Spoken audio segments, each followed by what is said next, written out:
the Hebrew Israelites, back again, as we always are, week in and week out, to prophesy the downfall of America, Babylon the Great, to proclaim the kingdom that is to come for these people, the nation of Israel, which coincides with again, the destruction and total downfall of your society as you know it. All right? Because you, the nation of Edom, which is the so-called white race, along with all the other nations, have been ruling for your selected time, all right? For your appointed time. But guess what? That time is coming to an end, all right? All through the spirit of Yahweh B'Shem Yahweh Shai. Because if you had it your way, these people would totally be extinct, all right? And you'd be ruling the planet in pure wickedness, all right? Which you are. But guess what? It's all about to be over real soon. Go ahead and get that Genesis. Let's start from the beginning. 3 and 16. All right. 15. Genesis 3 and 15. Start at 15. And I will put enmity. 14. Okay. Genesis 3 and 14. And the Lord God said unto the serpent, because thou hast done this, thou art...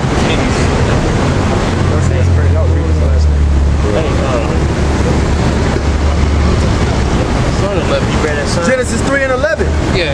And he said, who told thee? Jacob and Esau. Oh, Jacob. Genesis 3 and 11. And he said, who told thee that thou wast naked? Hast thou eaten of the tree whereof I commanded thee that thou shouldest not eat? All right, this is the account going back to Genesis, the 3rd chapter, basically. Read it again.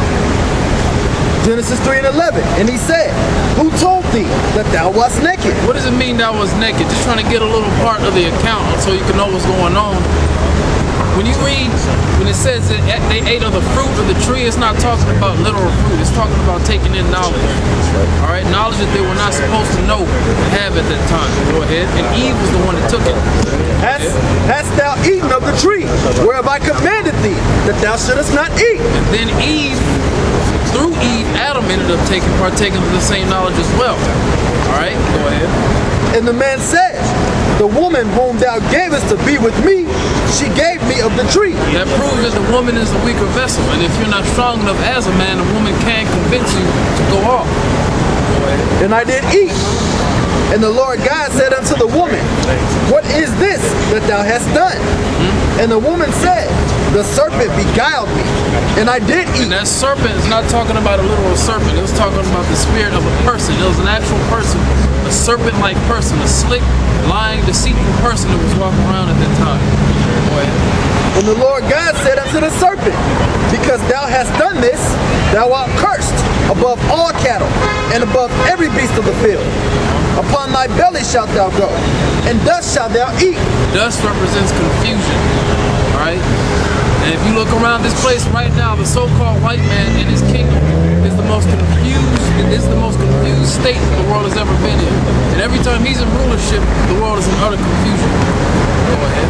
All the days of thy life, and I will put enmity between thee and the woman. I will put enmity between thee and the woman. Now, hold that, jump to Revelation 12 chapter. Start at, I believe, 1. All right, it says I will put enmity between thee, the serpent, all right, which the line that would descend from the serpent will eventually become, it will go to Cain, it will jump all the way down to Esau. And then Esau will have his sons, and then eventually the nation of Edom will come into power, all right, through various different kingdoms.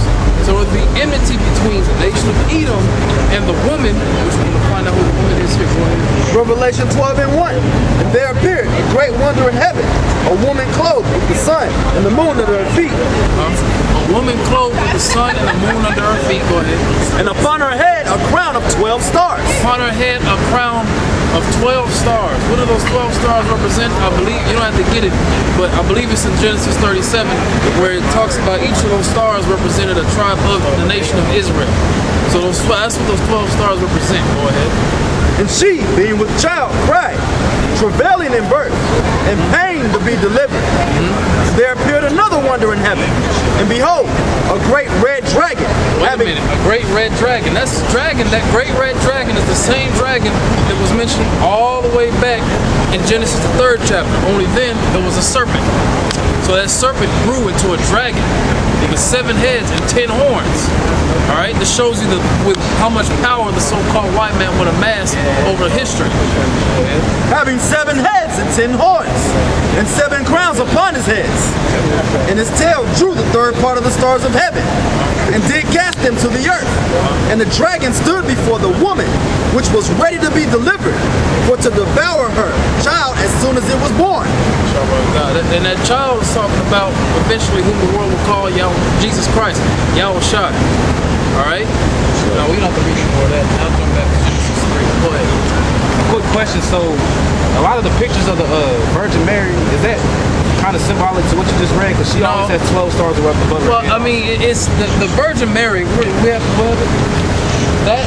What you see, that is purely idolatry. Right. All right. Now this really goes back to the Catholic Church. This doesn't necessarily go back to the Bible. Right. But it goes back to Babylon, which the Roman Catholic Church stole its beliefs. Diana or something like that? Diana or something? Back in It's Saint Diana of Ephesus, Semiramis, all right? Another, you might have Aphrodite from the Greeks. Women, worship of the woman, what is all goes. The Queen of Heaven. You mind if I say something about it? Go ahead. You have Semiramis, you have Nimrod and Tammuz. And they get that Queen of Heaven thing because she was married. I'm just going to kind of give you a brief. You look it up more in depth yourself. She was married to Tammuz, or Nimrod. Right, I heard about that. Nimrod died, and she had a son. Now, long story short, she married her son, which makes her Queen of Heaven, and also like married to the king or something along those lines. But that's, briefly, that's kind of what it all goes back to. They're putting her on a pedestal. Like it said, Mary is not the mediator between God and man. That's what the Catholic Church tries to teach you. You know that, right? She's like, your prayers aren't good enough to get to Yahweh Shai, so they have to go through her. That's what they teach. That's all bull. Who died on the cross for the nation of Israel? Yahweh Shai, not her.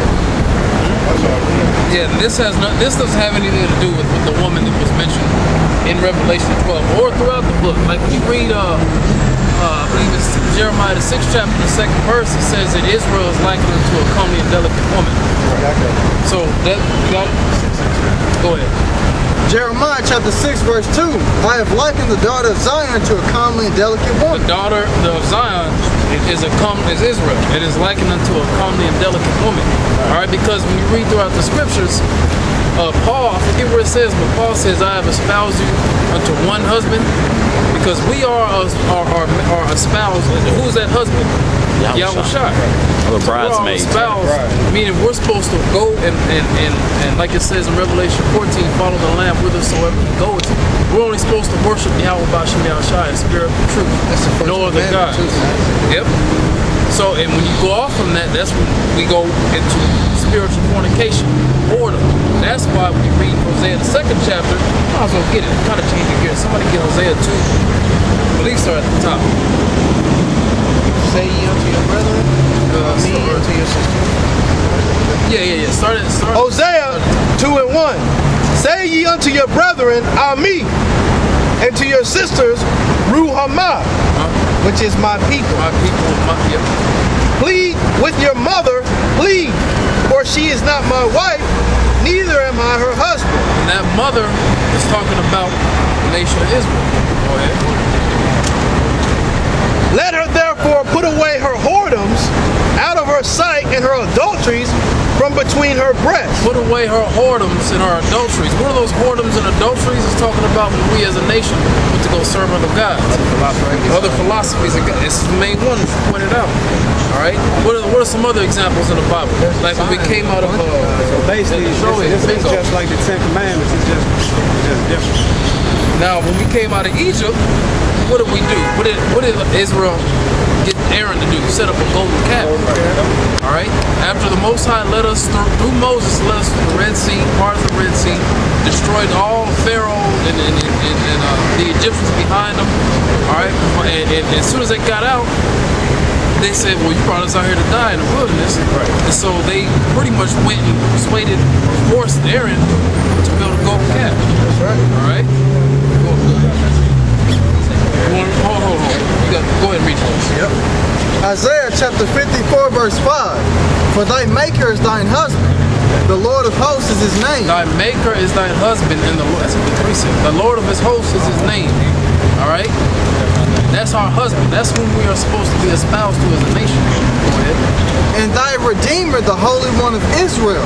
The Lord, the God of the whole earth shall he be called. The Redeemer of the nation of Israel. Because who's going to come and redeem us? Yahweh Shem Yahweh Shai. No man on this earth is going to redeem us according to the curse. Deuteronomy 28:68. It's going to be who the world calls Jesus Christ. All right, is that it? A little bit more. Go ahead. For the Lord hath called thee as a woman forsaken and grieved in spirit. Called thee as a woman forsaken and grieved in the spirit. How are we forsaken and grieved? Because when we went off, the Lord put hell on us. Deuteronomy 28:15 to the whole chapter. Amos, the 3rd chapter, verses 1 through 3. As soon as we went off from serving Yahweh Shem Yahweh Shai, guess what? He put us up under the Greeks, up under the Babylonians, not that necessarily order, the Syrians, the Assyrians, the Romans, all right, the Persians and the Medes. He put us under all those captivities up to this very day. Because guess what? We went away from our first husband. Go ahead. And the wife of youth, when thou wast refused, said the Lord. Who said that God? Because we were refused. Yep. The Lord refused us. Can I read Not my verse? Go ahead. Was you saying something, Mark? Were you saying something? no. Okay. Leviticus 26:14. But if ye will not hearken unto me, and will not do all these commandments, and if ye shall despise my statutes, or if your soul shall abhor my judgments, so that ye will not do all my commandments, but that ye break my covenant, I will also do this unto you. I will even appoint over you terror, consumption, and the burning ague that shall consume the eyes and cause sorrow of heart, and shall sow your seed in vain, for your enemy shall eat it. Yep, meaning the Most High was going to put our enemy, chiefly the so-called white man, over us. All right?